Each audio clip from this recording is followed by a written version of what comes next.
Alright, so Bellanoir Libero. In this video I will be showing how to use this pal versus tower bosses and a little bit on the oil rig as well as discussing the passive skill build and what active skills to be using. The Libero does have two exclusive attacks, but it's really only Nightmare Bloom that we'll be focusing on in this video. I'll be covering that next. Flame Waltz is pretty good for clearing out huge stacks of enemies. Like on the oil rig, for example, or if you're area of effect farming pals. Otherwise, Nightmare Bloom is the strong skill of the two. For the passive skills, Vampiric is really good against tower bosses, so you don't have to cancel Nightmare Bloom to dodge skills, rather, with it. Siren of the Void is also very good in combination with Nightmare Bloom. We'll be covering that later.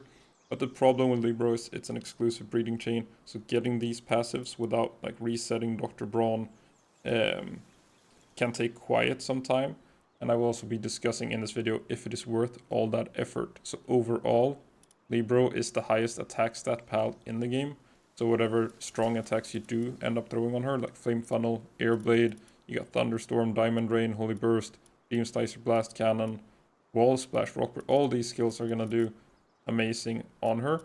But then it's a little bit about how they combo together with Nightmare Bloom that I will also be covering in this video. So enjoy. Alright, Bellanoir Libero, the highest attack stat pal in Palworld, with also what I believe is the strongest attack in Palworld in Nightmare Bloom. So Nightmare Bloom, when Bellanoir Libero is fully condensed, deals 2.5 the normal damage. And this also applies when Libero is using the skill herself, not only when you use it as the partner skill. So every time she's doing Nightmare Bloom, she's doing 2.5 times the damage, and she does it twice if you use the Nightmare Steer ability on cooldown. So just comparing Nightmare Bloom to Airblade, which is usually the strongest skill against Saya, you can see that Nightmare Bloom is doing roughly double the damage, twice the DPS of Airblade, which is a very strong skill. So overall, highest attack stat and the strongest skill in the game leads to a very strong pal. It does have an exclusive breeding chain. It is a raid boss, so it is pretty hard to get and max out, especially if you're going for Demon God or something like that. But in the end, it is worth it. It has fallen off a little bit simply due to the elements of the recent raid bosses, but it is still a very strong pal. So I was told that it works on the oil rig. I tried it out, but it didn't really seem to reach. I think it only hit like once out of the 10 times I tried it against the chopper. But if you don't want to use like the Fellbat grapple parkour build, it is very good for just clearing out all this trash. Its ability to teleport around means that it doesn't get stuck in the railing the same way that other pals do. So if you're doing this more traditional clearing out the oil rig for any reason, if you just don't like the grapple technique to get around, you can use Libero. You can see that instead of getting stuck, she teleports underneath to the water, then she'll teleport back up and keep attacking. So it seems to be a very good pal for just not having these pathing issues, and then just a huge area of effect, high damage skills doesn't hurt either.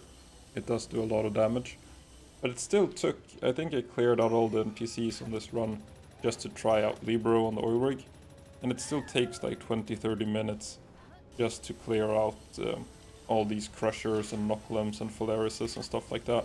I did check the game files, and these Knocklims have a built-in damage reduction as well. So they're not only strong Knocklims, they also have like an alpha boss damage reduction bonus, and they don't get staggered. So for me personally, I would just skip as many pals as possible. But if you do want to go in like this just for fun, Libero is a good pal for it. She is a bit of a glass cannon. She can die pretty easily if the crushers focus her, so you might need to withdraw dodge if you find that she's being focused. But this Libero also has Vampiric, so she is able to tank a lot of damage and then heal it back up with one big area of effect. Overall, I feel like if you're not doing the Fellbat thing, this might be one of the best pals to bring to rig. Some people are using Knocklims as well for the defense, but overall, Libero seemed to perform pretty well just because of the pathing issues. So moving on to tower bosses, you'll see that I used Fireball there, which isn't really a great skill in terms of DPS, but it does do a lot of burst damage for just sending out that Fireball. So why that is different for Libero than for other pals is due to this Nightmare Bloom. She will use Nightmare Bloom, it lasts around 10 seconds, Then you use the partner skill for Nightmare Bloom, it lasts around 10 seconds. Then there's the 30-second cooldown with Serenity and the partner skill, both of them line up there. So with these Nightmare Blooms having a 10-second animation time as well, you get a very short window to actually use your skills. So just using these high CT skills in that short window of time seems to work pretty well compared to just having something like Airblade and Lightning Streak, which on paper are very strong skills, but they just end up not getting used a whole lot. They don't do so much. Here against Axel, you can see that even if he's Dragon, resisting the Nightmare Bloom is still doing a huge amount of damage to him. So it still works out very well, even if it's resisted. Against Marcus and Faleris,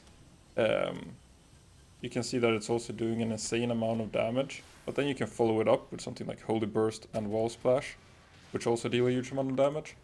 So there's been a slight power creep since Libero was released. When it was released as the main raid pal, there wasn't really any good skills in the game. People were running Seed Mine, Flare Storm, Sand Tornado, and Lightning Streak were pretty much the good attacks to use. So when Libero released, her skill was so many times better than other skills that it was even the best pal to use to kill Libero Ultra. People were breeding Libero armies and using Nightmare Bloom, and it was dealing more damage than the super effective attacks were when people used like German Tide and Jet Dragons and stuff. Since then, we've had Sakurajima with all those new beam slicers, blast cannons, we have Holy Burst and stuff like that. And now Holy Burst is a skill fruit, so you can get it on Libero as well. You can see here against Victor, I chose to remove Nightmare Bloom, and you can still use the partner skill, just because Victor's huge hitbox means that Blast Cannon, Beam Slicer and Holy Burst all deal insane amounts of damage to him. And then they have pretty short CT, so if you bring in Nightmare Bloom and use the partner skill, she's just not gonna get them off very often. So having the partner skill and then those 3 attacks with relatively short cooldowns together with Serenity ended up being quite a lot of damage, specifically against Victor. So that's something to keep in mind against these huge targets that are weak to stuff like Beam Slicer, Blast Cannon, Airblade, Wall Splash as well. Like those skills will do a lot of damage to big pals. But you could consider like if you want Siren or not. I think Siren, even if you're using just Nightmare Bloom and 2 random element skills, Siren is still very good just because of the damage of Nightmare Bloom. And since Libero can't access Legend and stuff like that, there's not really much else. You could go Musclehead, but overall, I feel like Siren with Nightmare Bloom outperforms that, even if you're using stuff like Beam Slicer and Holy Burst. For this pal, particularly for tower bosses, I'm using Vampiric. Also due to this animation time, you really don't want to be withdraw dodging during those 10 seconds. So just having her heal up, but it is a loss of overall DPS. If you find that your Libero is not dying against like weaker targets, if you're not doing the hard mode bosses, you can skip Vampiric. But overall, against something like Saya, Victor, Bjorn, the Oil Rig, you probably want Vampiric. Just because she heals so much. She has a glass cannon, so low defensive stats and high attack stat should mean that Vampiric deals pretty well, or does pretty well. But she is weak to stuff that stuns her during her animation, like electric attacks, freezing attacks. Some of the crushers and the chopper on the Oil Rig will stop her attack mid-animation. That hurts quite a bit. So this is why Libero works different from other pals when you're choosing skills. It's just because of the combo of a 10-second animation time together with this 30-second cooldown and that you use the partner skill at the same time. So overall, it just means that Lightning Streak and Airblade aren't that great on Libero, pretty much. You can just try to use the longer CT skills. And there's another reason for that as well, which is tied to a little bit of a bug right now. You will see sometimes during these fights when I use the Nightmare Stare ability, Libero doesn't actually use it. So since they added these short CT skills being used when nothing else is being used, so like Dark Pals will use Dark Ball when everything else is on cooldown, it means that if you're trying to use your partner skill while she's casting Dark Ball or something, it just doesn't happen. So if you're running a bunch of low CT skills like Airblade and Lightning Streak, there's a bigger risk that the partner skill just won't work. So that's something that I hope they fix with her. It's just due to a bug, so maybe don't plan too much around it. But it would be nice if using the partner skill just queued up the attack or made it the priority or something. Because right now, if you're not really focusing on what Libero is doing, most of the time your partner skill is just not going to do anything. That's just another reason why Airblade and stuff like that wasn't so good, because she just kept using those overusing the partner skill. Then for Bjorn and Bastigor, it is again quite a tanky boss. So Flame Funnel and Fireball again, because of those quick animation times. And then Flame Funnel especially will keep on going when she's Nightmare Blooming, which is quite nice. But she is very much a glass cannon in this fight.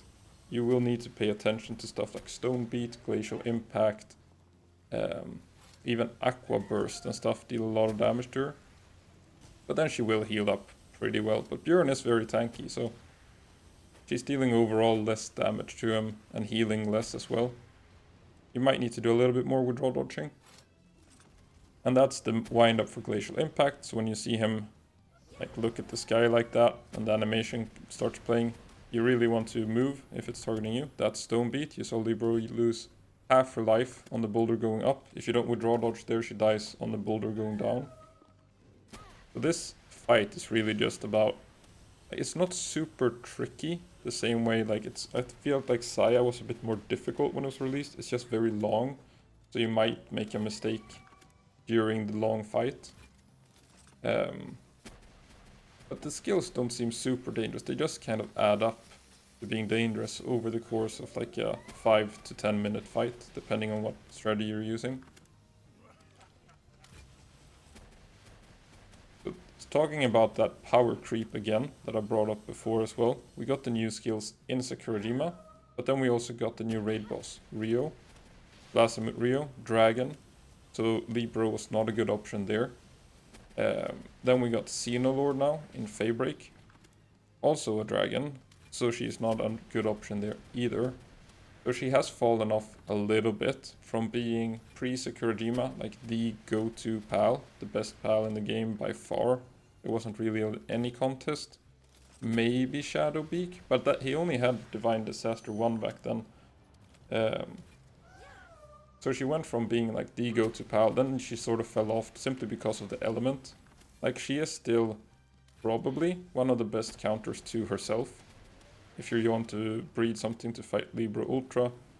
But you can also just breed pals that can do Xenolore or Rio, and then you won't have to breed anything for Libero. So she's fallen off a little bit in terms of like raw viability, because it's also such a long breeding process to get this pal. You need to win the raid, then there's a low chance of getting a male. Then you need to get that male with the passives to breed, or no passives, or one passive or whatever.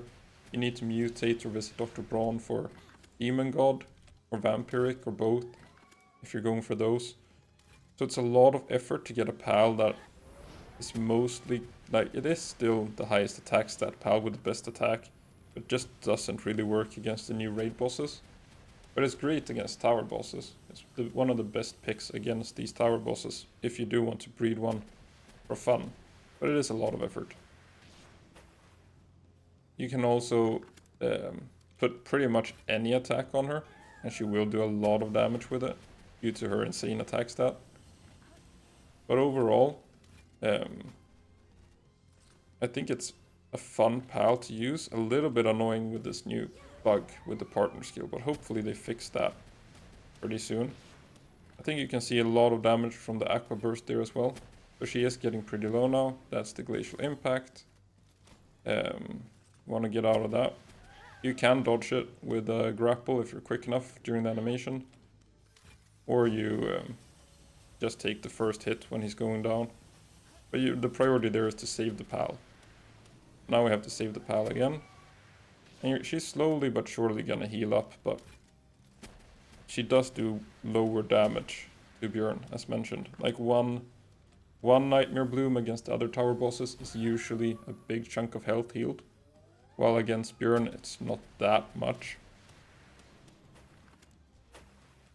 I haven't really compared the numbers so much with how much damage we're doing compared to other bosses.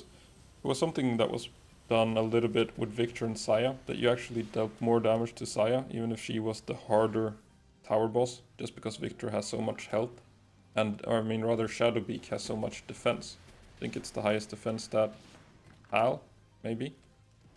But it's up there among the tankiest. So we have like Libero, Glass Cannon, and Shadowbeak. Those are like the dark powerhouses, I feel. Shadowbeak also has 2 great exclusive skills now with Divine Disaster 2. I guess you could put Selyne up there as well. It's tough competition in the dark element pals. There's a lot of really strong dark pals. You could even add Xenolore to that list now, although as a dark pal it was a little bit lacking. I felt it did better as a dragon pal. One thing you also need to be careful with Libero is she tends to just walk in. I guess every pal does that, but for this dark ball I feel like she is always walking really close. So she tends to, like if there's something between her and the boss, like Apocalypse or something, she'll just walk straight through that. So hopefully the next few raid bosses are not dark or dragon, and we'll see Libero really come back into the raid form again, into the raid teams and bred for raiding. But until then, thanks for watching.